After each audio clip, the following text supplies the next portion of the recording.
On this invigorating episode of MythBusters, we're turning the heat on 3 frosty Alaskan fables. This is perfect for an Alaska adventure. Adam and Jamie prove this is no country for cold men. Oh, great. We got a Yeti outside. As cabin fever takes its toll. I've just had the worst state of sleep I've ever had in my life. Tori, Grant, and Carrie see if hitting the gas might lessen the damage caused by Alaska's scariest roadkill.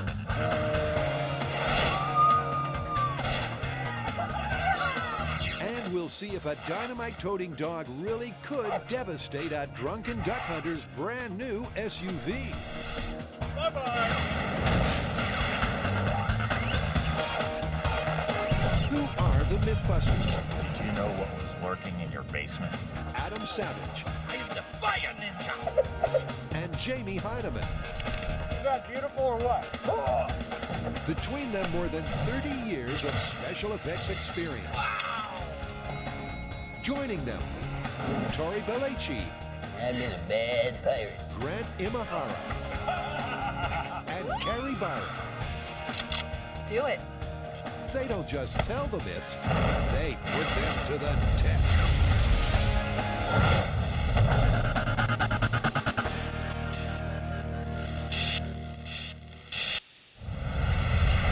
That is an iceberg. It's really cold here, but it's also really beautiful. This place has a mythology all its own. So we've got a full hour of Alaska myths. Tourism types up here market the 49th state as the land of intensity. It's twice the size of Texas, so we figure it's big and intense enough to handle some high-impact myth-busting.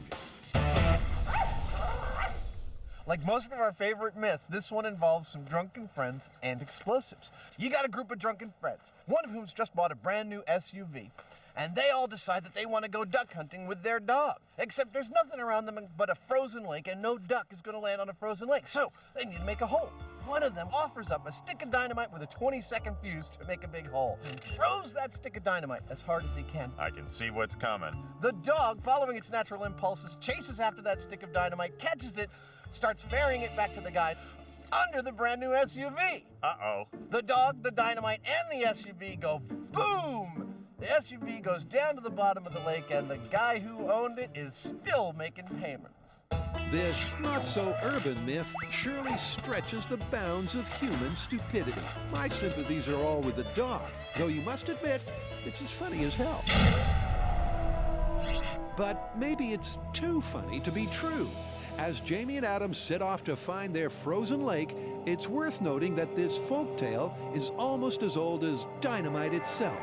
Over 100 years ago, Australian author Henry Lawson wrote a comic story along very similar lines. He called it The Loaded Dog, and needless to say, he made the whole thing up. Still, we can't assume it couldn't happen, and that's enough reason to put it to the test.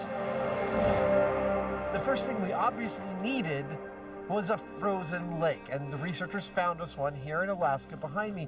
This snowfield you see is in fact Fisher Pond, a man-made lake, which means there are no fish for us to kill, with a nice coating of rock-hard ice on top. The ice on the pond is too thick to dig through, and that supports the myth. But can it support a 2-ton truck? Okay, here we go. Orson Smith and his fancy ice drill should give us a quick answer. Fans of slapstick should appreciate the breakthrough moment. Whoa! That's a hell of a thing. The ice core cracks up as it's bashed loose. Look at that. Put back together, it's 1.5 feet thick. So it's got vertical crystals that make it really stronger than average. So it's safe for us to drive our SUV out here? Yes, All yes, right. I think so. Good. That'll hold a lot more than that SUV weighs. So far, so good, and it's really cold. Out here on the lake, it's 20 below, but that can't slow down the science. Look, this story has a ton of components to it, and the first part of it is how far can you throw a stick of dynamite? Standard stick of dynamite, about 8 inches long, about 1/2 pound. I figure I can throw it about an M5. which is 100 feet. That's how we measure things, Adam and I. Remember, kids, this isn't real dynamite. We would never throw real dynamite, and neither should you. All right, Jimmy. I want you to put your chi into this thing. That's it. Go! 9. Jamie's toss is up over the 100-foot mark. Now it's Adam's chance to prove he's got the mojo of the throw, Joe. Those look to be about the same. 2 hefty, manly throws with an average distance of... 125 feet. Okay, time to bring out the dog. This is Rudy, a young black Labrador. Puffing, drooling, and full of running, he's a born retriever, making him the perfect candidate to try to cover the distance there and back before the 20-second fuse fizzles out. The myth is about a black lab that retrieves a stick of dynamite. That's what Rudy is. As you can see, he's raring to go. He really wants to retrieve that stick of dynamite. And has no idea what he's signed up for. Now, we've got to get another myth started.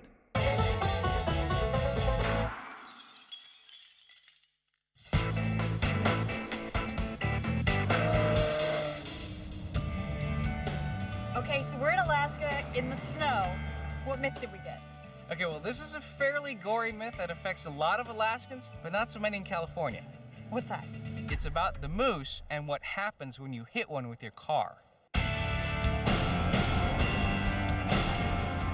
This is what happens when moose meets motor car.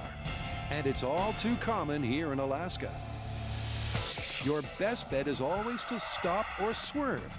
But this myth kicks in when a crash is absolutely unavoidable.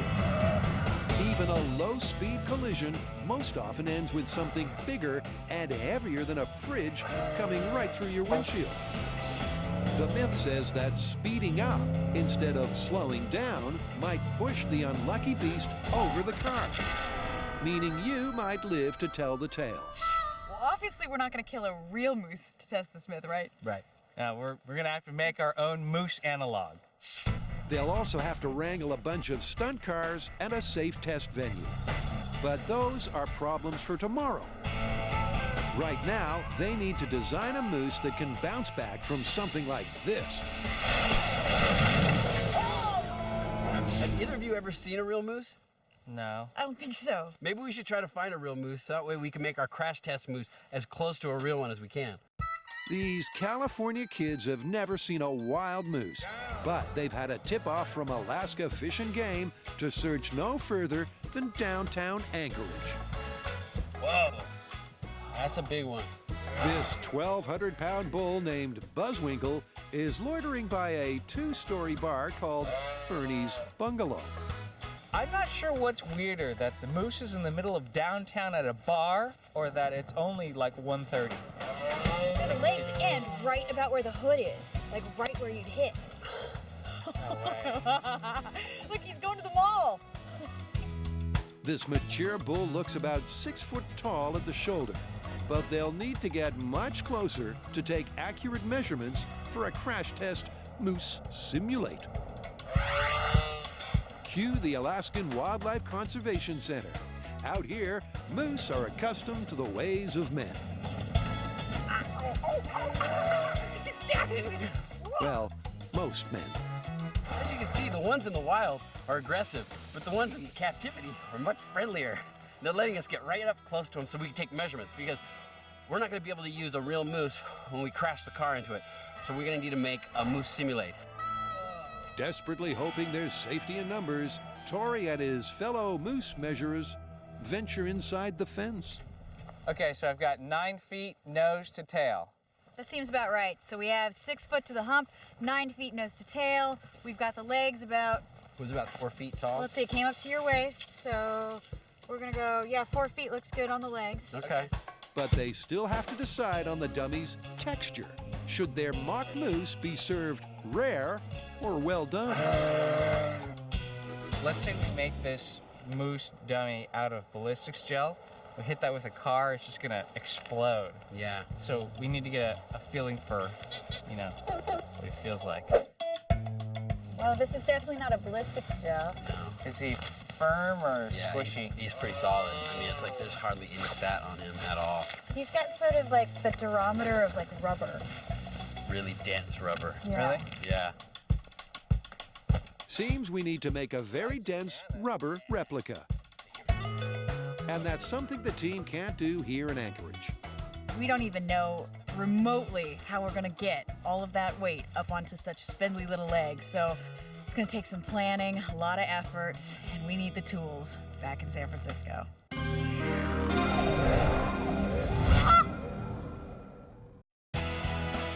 Alaska really is a land of intensity. The wilderness, the wildlife, and the winters. It's those short, cold days that make this state home to an all-time classic myth. What do we got? Well, you know, winters in Alaska are pretty harsh. The days are short, the nights are real long, people get snowed in with nothing to do, and supposedly they succumb to a condition known as cabin fever. You mean they get like all loopy? Exactly, and, well, we're gonna put it to the test. Well, you're already a little nuts. How are we gonna tell the difference? Actually, it turns out that there are a distinct set of symptoms to cabin fever. All we gotta do is put ourselves in the right conditions and see if we exhibit those symptoms. Carrie delayed her flight back to sunny San Fran to act as the moderator of mental health. I found the perfect location to test cabin fever on Jamie and Adam. Hatcher's Pass Lodge in Alaska, far from anything. Adam and Jamie are just minutes away from a stint in solitary and a possible descent into madness. It's tiny, it's in the middle of nowhere, and you can barely see out the windows, it's so white. They'll spend their time just hanging out in adjacent huts. A sudden flurry of snow sets the scene. This is perfect for an Alaska adventure. Hi, Carrie. Hi, guys. How are you? You can barely see anything. Hey, It's about to get dark. There's a snowstorm. Are you ready to get cabin fever? I'm ready. You ready? Yeah, let's go. Wait till I show you to your room. The rooms aren't bad, but they've both been stripped back to bare essentials, as are the boys. They're well searched for anything that might divert or entertain. So, hope you have no other contraband, no electronics. I need your watch as well. I have no electronics, no reading material.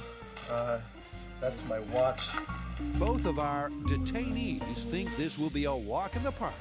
And let's remember that Jamie's already spent quality time inside a coffin. And he's still alive. But they're not so sure about each other. Whether Adam is going to deal with this real well, I don't know. Adam's a little, impulsive. Only a friend could put it so gently. He could just, like, get a bug up his butt and go nuts for all I know. I don't really know. And right back at you from cell block 1, good buddy. Oh, I think Jamie will be painting on the walls in his own blood inside of 46 hours. Well, that should add some color. But let's spare a thought for Carrie. She has to watch these two slowly unravel. This is my big sister surveillance system. I've got 4 cameras, one in the front and back of each cabin. I can switch between the cameras with the touch of a button and watch their every move. Surveillance aside, Carrie's running cognitive and stress tests to get some hard data. But our volunteer voyeur has her own troubles. I think I'm gonna go crazy before they are. Did I mention we're in the same circumstance that they are, except for I have to watch them be bored?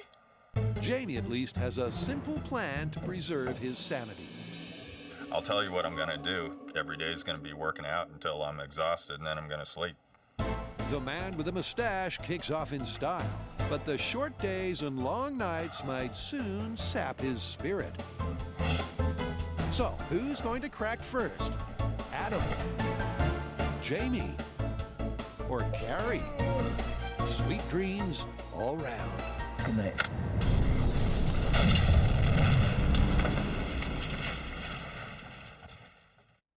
You have Carrie, Tori, and Grant are testing a myth that says speeding up your car might prevent this potential Alaskan roadkill from killing you. Back in San Francisco, Carrie's been on the net looking for inspiration. And believe it or not, she's found a thesis by a Swedish man on how to build a giant rubber moose. That's cool. With his permission, they modify the multi-slice design and source a small mountain of rubber. Cool! Those are the jet cutters right there. With an Omax water jet cutter, H2O Precision can carve our moose slices in next to no time. Tori's already had the details of our design punched into H2O's computer.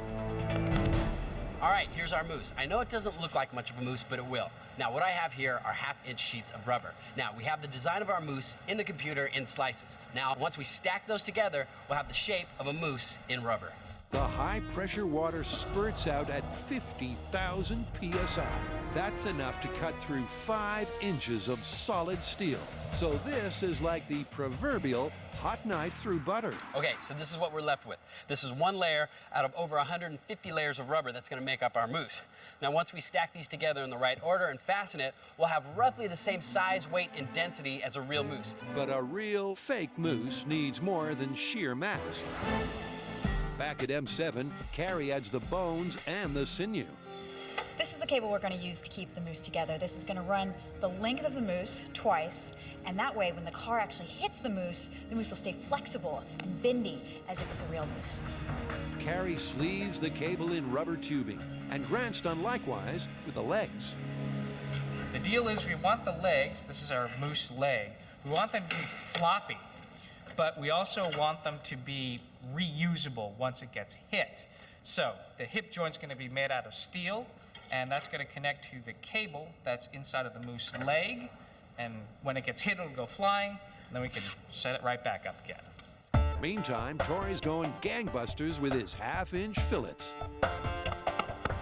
And slice by slice, glued together with silicone, we're seeing a moose in the making. Looks good though. Looks like a moose. I know, kinda. What do you think? Lucy. Lucy the Moosey? Yeah. I love it. Congratulations, Tori. It's a girl. But does she have enough junk in the trunk? All right, so moose is done, and it looks like it's weighing about 620 pounds, which is a good average for the type of moose that would likely get hit by a car. Big giant moose antlers. You'll notice we're not adding these to our final crash test moose, and for a few very good reasons. First of all, 2/3 of the adult moose population, female, don't have antlers. Secondly, most of the moose that get hit are calves, don't have antlers yet. And lastly, moose don't even have antlers all year round, and during the winter when they don't have them is when they're more likely to be near the roads because they're attracted to the salt on the road while they're searching for nutrients. So to have big antlers like this and be hit by a car, very rare. Now that the moose is done, we're gonna see if we can make him stand up. So what I'm gonna do is I'm gonna build a pair of 2x4 legs that the moose will sit on. It'll cradle in, so that way when the car comes crashing through, it'll knock the legs away, and then the moose will behave the way the moose will behave. Building the frame is no big deal, but will it support the massive load we call Lucy? Good move. Stay. It does. Nice. I love it. And it's at just the right height for her ample proportions. And like any cow to the slaughter, it's best she doesn't know her destiny. Moose whisper. All right, let's bring those cars in.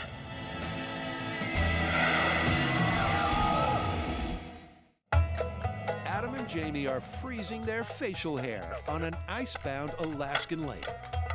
They're testing the myth that a committed canine could cause a hunting party to sink to a new low. And for test 1, it's time to put the shaggy dog part of this story under the MythBusters microscope. So the myth states that the guys used a 20-second fuse on their stick of dynamite. Now the question is, can a dog, from a cold start, run to 125 feet, fetch a stick of dynamite, and come on back in under 20 seconds? And that's what we're about to answer with Rudy. Of course, for this test, they swapped the dynamite for a rubber ball. But you get the idea. We got our starting line, we got the target pylon over there. Let's just throw the ball a few times and I'll time it I'll bet you can throw it to where he gets it right about at that pylon and comes on back, and we'll just see how long that takes. It sounds simple, but remember that Rudy is not only skidding around on slippery ice, but it's 20 degrees below zero. Good boy. You'd think he'd get slower and slower, but each successive fetch and return reads the same on Adam's stopwatch, 16 seconds. So far, the idea that the dog could actually get the stick of dynamite and bring it back is looking really good. It's totally doable as far as the myth is concerned. This whole myth is falling nicely into place, perhaps a little too nicely. Here comes the bit where we try blasting a hole through the ice, Thanks, guys. sinking this car with one stick of dynamite. You know, we broke out of jail with a single stick of dynamite during the Western Myths episode. Or at least tried to. Well, the jail's still there. The jail is definitely still there. After watching that, I can't see this doing enough damage to the ice to sink this SUV. I don't think it's going to do it, but it might. Yeah, it might. And just in case the car ends up at the bottom of the pond, heavy chains are latched onto the chassis. So far, the Alaskan Myth is looking pretty good. The dog did his job real well, but now it all comes down to this. If one stick of dynamite can't sink the car, it's busted.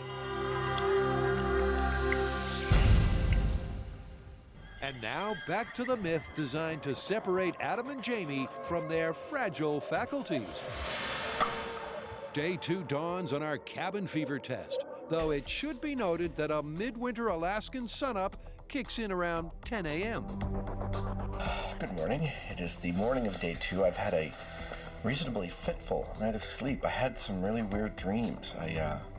I dream I'm in a plane and slowly crashing down on a street in San Francisco. And I'm way up at the cockpit, and I turn to everyone and I say, listen, I don't think this is a real plane crash because I happen to notice that I'm not wearing any pants. And whenever I'm not wearing any pants, it's probably a dream.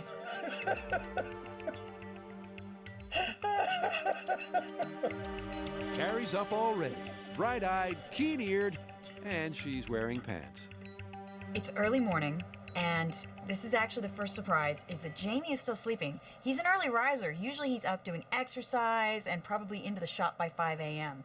Adam, on the other hand, is just a beehive. Jamie does eventually rouse himself and starts the first of his 2 tests. The cognitive test aims to see if their mental faculties decrease over time.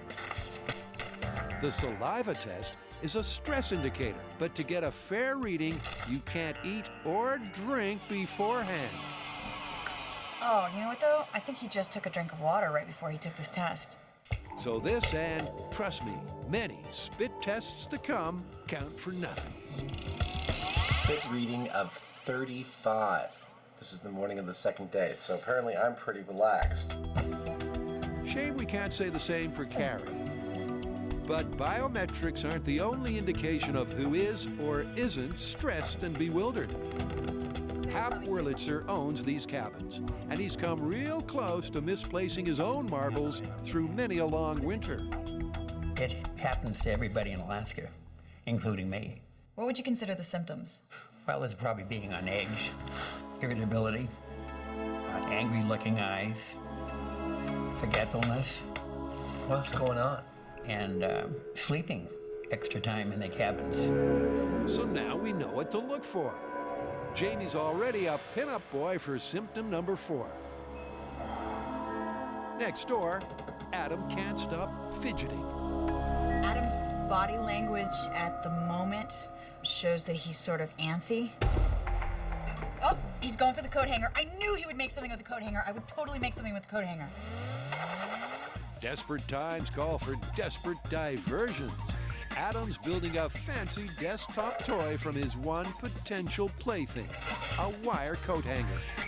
I've spent some time making a little whirligig here out of one of the 2 coat hangers I found on the rack. Meantime, the big news from Cabin 2 is that Jamie's sitting up. I think Jamie has reached full Buddha. He has not moved in an hour. Before day's end, both boys find time to write in their journals, then repeat their cognitive and spit tests. 123? What are you, crazy? Look at this. Okay, just forget the stress test. What we all need here is a timeout and a nice nap. As the sun sets, it's hard to say if either one technically has cabin fever. The boys say no, but Carrie's unconvinced. She knows that every picture tells a story.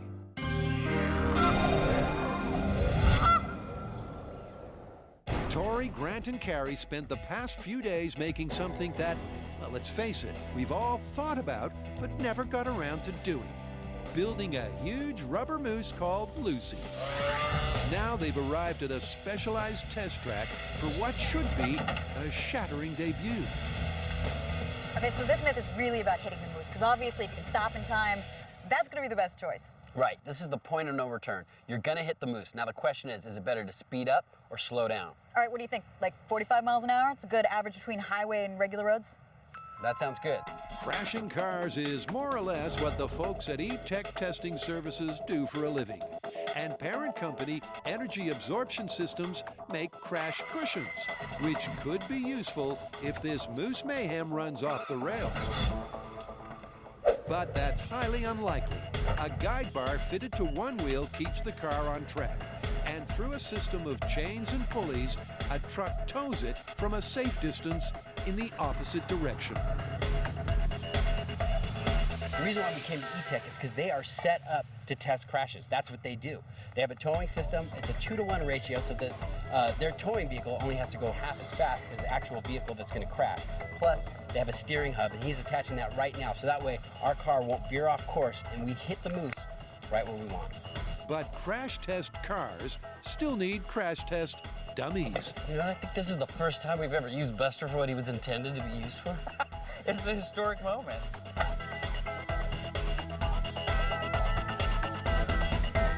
Use a chiropractor or maybe a socket wrench. I think he just needs to stretch a little. With Buster buckled up, we're ready for test number 1. Moose meets machine at 45 per. Am I excited? You better believe I'm excited. We just made a giant rubber moose, and now we're gonna crash cars into it. It doesn't get much better than this. This is the control test. 45 miles an hour, continuous speed into the moose. You guys ready? Starting in 3, 2, 1. Go. Here comes the car! That's 20 miles an hour. 20 miles an hour. 30 miles an hour. 30 miles an hour. 40. Let it go! 45.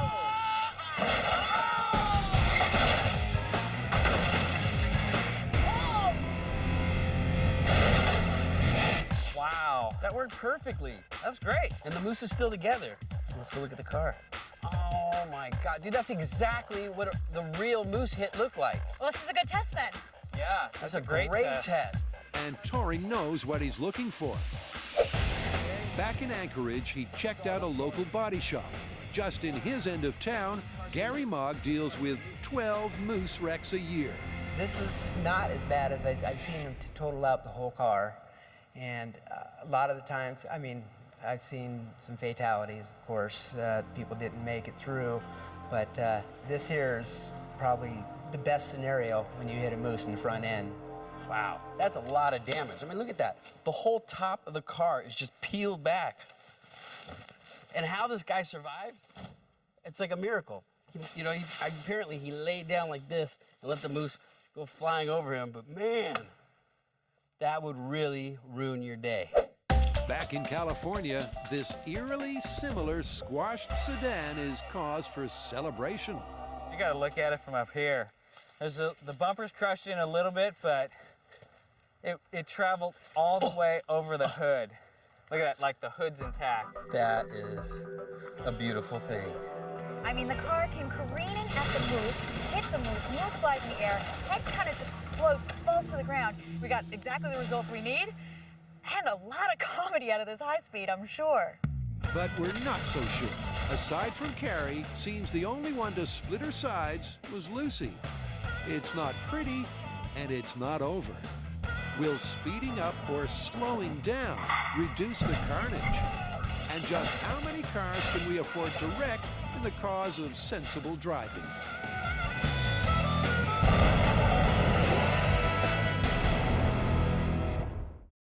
Adam and Jamie are locked in mortal mental combat. The winner of this cabin fever test is the first one to start talking to his own toenail clippings. I've just had the worst night of sleep I've ever had in my life. Jamie has gotten up and straight away started eating. He's not done his spit swab test, which is a problem for me because it's going to mess up my data.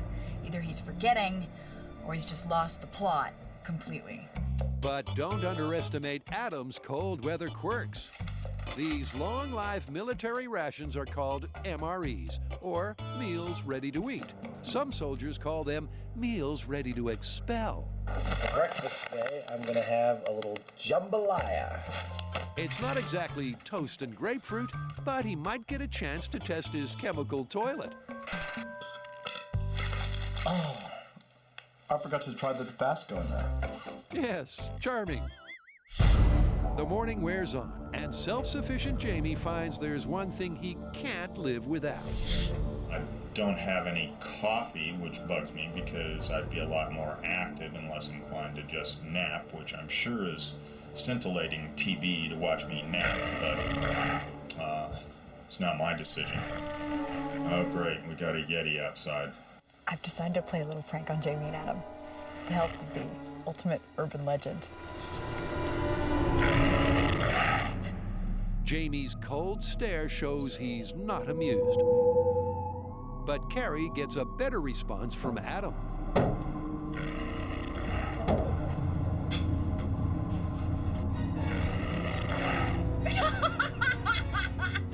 He's hiding in the bathroom.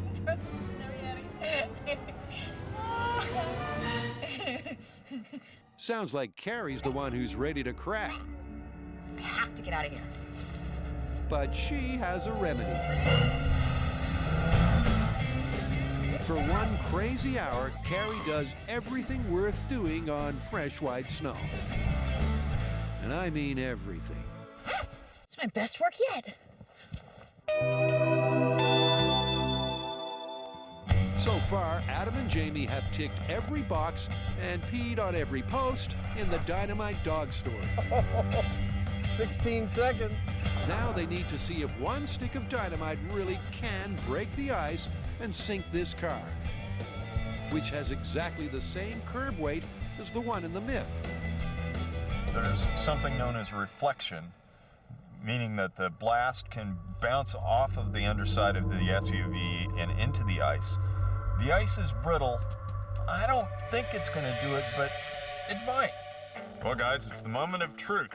It's time to put a stick of dynamite under this SUV and see what happens. Oh yeah, man. All of our facts so far are stacked up pretty plausible. This is the last link in the chain. Frank, do you have a stick of dynamite for us? Right here it is, the real thing. That is red and everything. That's perfect.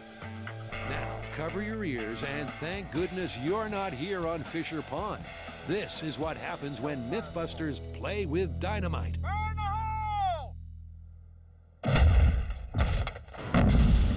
Almost nothing. Oh. The ice is slightly dented, the car is undented, and this myth is busted. I see a little dent there, and that's about it. Yeah, other than that, no damage. The dog would have been gone, but the truck's still here. Look, the ice that we're on right now is a good average thickness for a frozen lake that you'd feel safe driving an automobile out onto. So, based on what we've seen, we have to call it busted. Busted, but not beaten. We've all come a long way in the freezing cold to see a good old-fashioned truck sinking.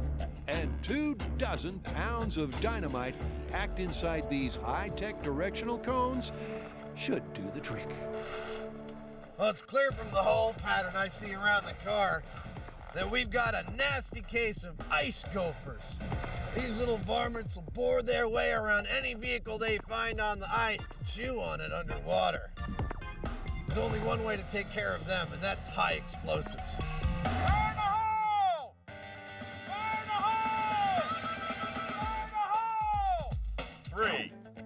2, 1. Bye-bye.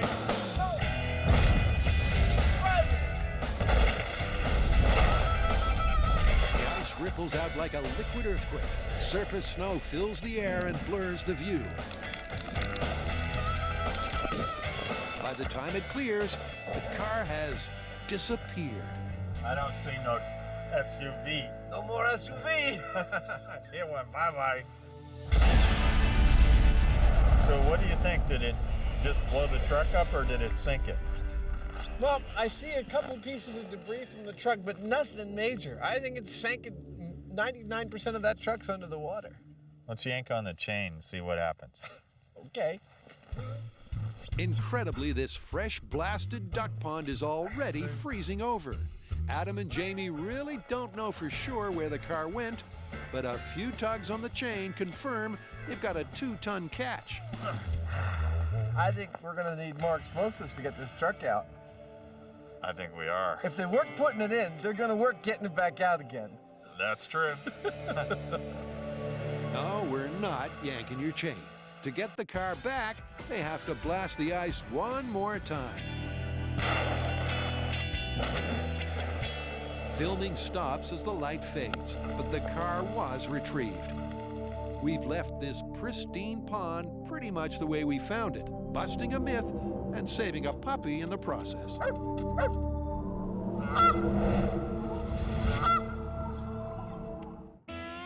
They don't know it, but Adam and Jamie are just a few hours short of finishing their cabin fever experiment. Judging solely by the video evidence, it won't be a moment too soon. Well, the sun is out, and it's made it unfathomably beautiful out here. I don't know whether the sun is just about to set over the mountain there, or has just risen over the mountain there. I've already lost all my concept of time. And here's what's happened so far. They've been bored. They've slept. They've exercised. They've gone back to sleep. I napped the first day because I could. It was great. Get up when you want, go to sleep when you want. And by drinking just before the saliva tests, they've both ruined any chance of accurate stress data. Having just woken up from a nap, it's saying that my stress reading is 94. Hey, look. Okay, that's just scary. Meantime, Jamie's decided to hold a one-man convention and draft a new U.S. Constitution. Seriously. You know, it started because we started seeing T-shirts that says Savage Heinemann 08. The first thing that we'll do is relocate all politicians to employment on pork farms. And then we'll pretty much start from the ground up and try to come up with a system that actually works. You know, get people that run the country that are actually literate, things like that. This test has run its course, and Carrie's ready to pull the plug. Adam's been both irritable and really restless. He's been pacing around the room. Both of them have been forgetful. Either they're not doing their tasks, they're forgetting to do them all together, or they're making a lot of mistakes. And finally, they are sleeping a whole lot. It's practically hibernation. These could be the symptoms of cabin fever. I've seen enough. I'm gonna bust them out.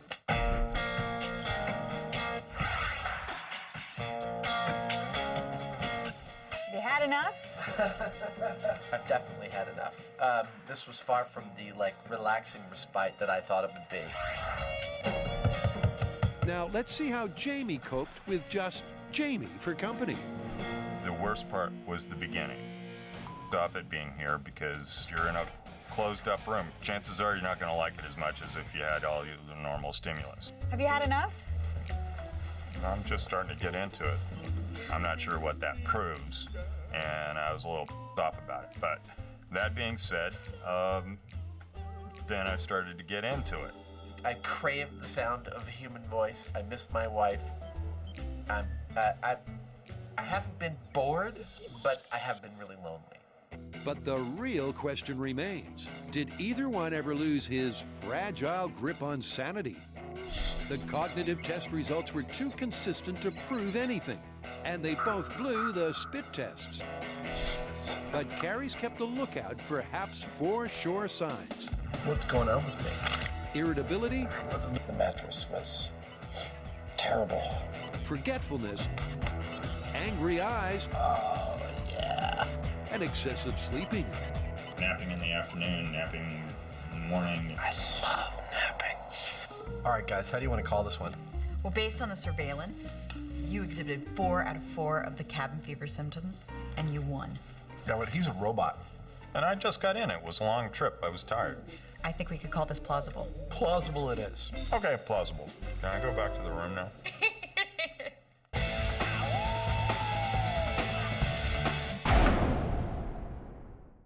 There's no doubt about it. Go. Hitting an average-sized moose in an average-sized car can only end in tears. You know, it's like you're driving down the road, you're eating your baked Alaska, and all of a sudden a moose is in front of you, and you're like, you don't have time to swerve. You're gonna hit the moose. But now the question is it better to accelerate into the moose or hit the brakes? Some say it's better to speed up. But let's first test this Alaskan roadkill myth by slowing down. Grant's installed a remote control braking system that's every bit as effective as a panicked human's right foot. So the remote braking system is radio controlled. What that does is send a signal to the receiver inside the car, activates a pneumatic solenoid that fires a pneumatic cylinder. And that'll pop the brake very, very quickly, just as if you were to stamp hard on it. They know that at 45 miles per hour, the car takes 70 feet to stop. So to best simulate a real accident, they plan to hit the brake and in a later test, the accelerator just 30 feet short of our makeshift moose. Buster's had enough, so Cousin Ted is the designated driver. Attaboy. Now, braking on pavement is not the same as braking on snow or ice. But it's fair to assume that a sane person wouldn't drive this fast in truly bad conditions. And anyway, a hit's a hit. We are ready to go. Grant will hit the brakes 30 feet before we hit the moose. We ready? Ready in 3, 2, 1. We're going. Here it comes. All right, we're at 45.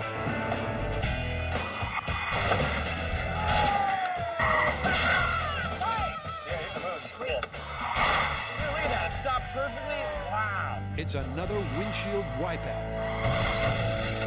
But they all agree that this time there's less damage. And that could mean the difference between life and death. In this test, we decelerated drastically before hitting the moose, and there is not as much damage. I mean, you still don't want to hit a moose. It's a bad thing, but if I was driving, I would try to brake.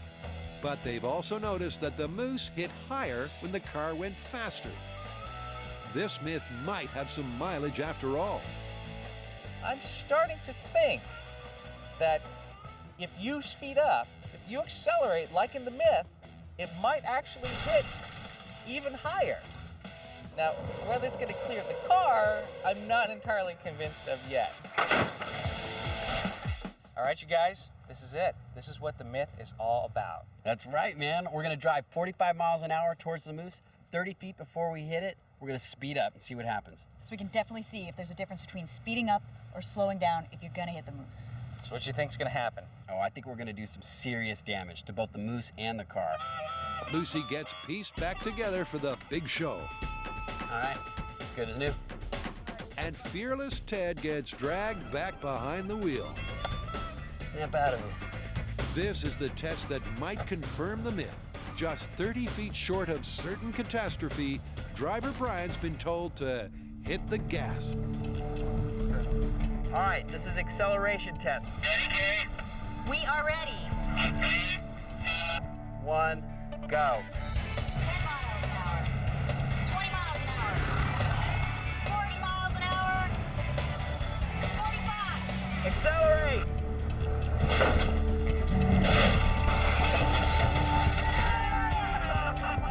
That was great. Wow, did you see how high the moose got on that hit? It looked like it got higher than any of the other hits. big, big damage. And look at the glass. It's sprayed all over. At the point of impact, the car hits 51 miles per hour.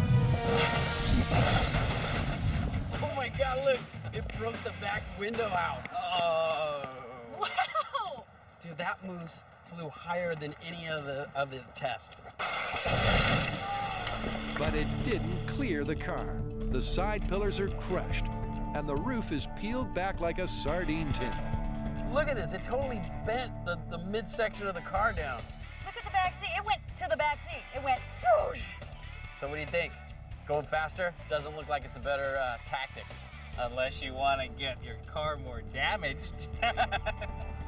I mean, you are accelerating. You're hitting with greater force. More speed is more energy. That's crazy. Myth busted. Myth busted. Busted. Just like all these cars. Okay, it's busted, but all these cars are mid-size sedans. What if your car is a low-profile coupe? The roof is lower, so Lucy might sail right over the top. But Carrie's already made her mind up.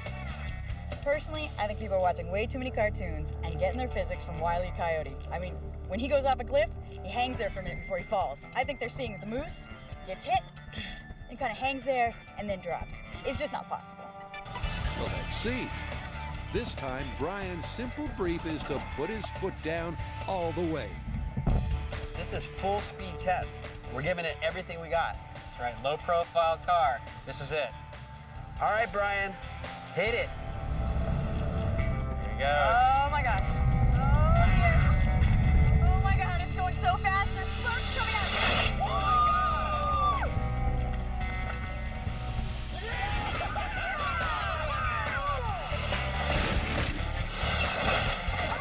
That was a rush.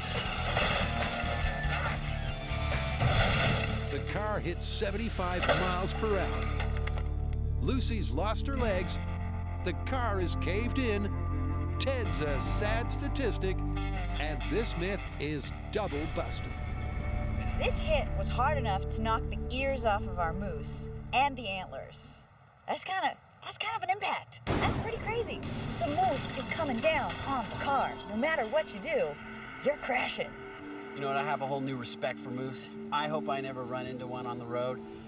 If I do, I'm definitely not going to speed up and try to take its legs out. I mean, we've shown it. Unless the moose you hit is a world-class gymnast, speeding up will not save you or your car. I did a little research, and it turns out that there are no commercially produced vehicles in the world that are capable of driving under our moose without damage. In fact, the only way that this could work is if you're driving a Formula One car at over 97 miles per hour. On the snowy roads of Alaska. Yeah, that's the thing. Yeah, that's never going to happen unless the moose is a race fan. So this one's still busted. Busted. Busted. You know that Dynamite dog myth? I've never heard of it before, but I mean, you can see how that could happen. Yeah, I guess you should never mix your beer with your dogs and dynamite. And that moose myth? I had no idea what would happen if you hit a moose with your car. It's not like I see them in my everyday life. Yeah, those were both really cool myths, and they were given to us by fans. So if you have any ideas for myths, log on to discovery.com/mythbusters and give us your suggestions.